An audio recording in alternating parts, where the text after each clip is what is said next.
Alors aujourd'hui nous allons nous occuper d'une 407 1,6 litre HDI donc qui approche donc les 300 000 km. Donc sur laquelle en fait nous avons un voyant de FAP, de filtre à particules donc qui est allumé. Donc pour ça nous allons démarrer la voiture et vous allez pouvoir constater en fait que le voyant est bien allumé.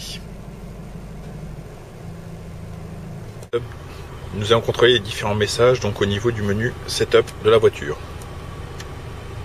Donc paramètres de véhicule, information véhicule, journal des alertes. Où nous avons bien un problème donc au niveau du filtre à particules, donc qui me dit que le niveau d'additif est trop bas. Donc voilà, donc maintenant nous allons contrôler en fait ce que la voiture nous a donné comme défaut et voir si on les trouve bien en fait au niveau du diag et voir s'il n'y a pas d'autres défauts qu'on peut rencontrer au niveau de la voiture, donc, entre autres au niveau de la dépollution. Donc voilà, donc ici nous avons bien un message nous informant en fait que la communication est bien établie avec le véhicule.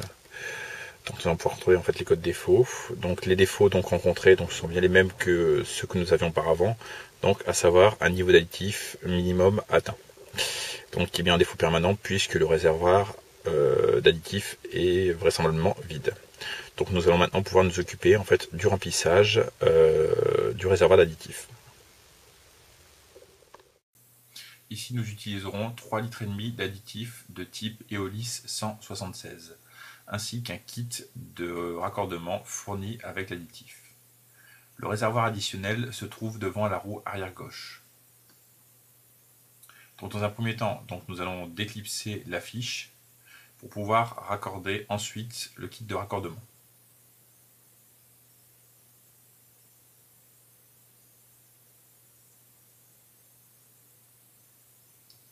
Le bidon de 3,5 litres sera installé dans le passage de roue. Nous ouvrirons le robinet de façon à pouvoir remplir le réservoir additionnel.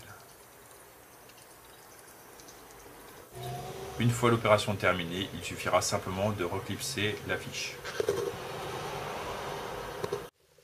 Donc voilà, donc maintenant que le réservoir d'additif a été rempli avec l'Eolis 176, donc nous allons informer le calculateur donc que nous avons bien rempli le réservoir. Donc pour cela, donc nous allons être dans les fonctions adaptation.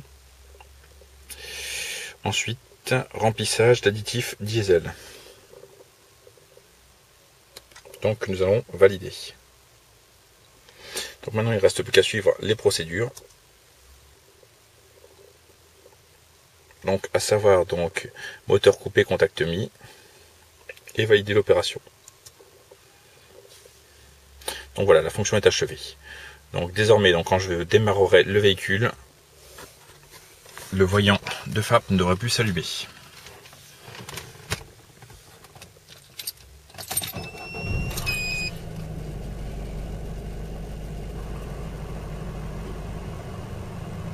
Donc voilà, donc la fonction a bien été prise en compte et le filtre à particules est reparti pour 120 000 km.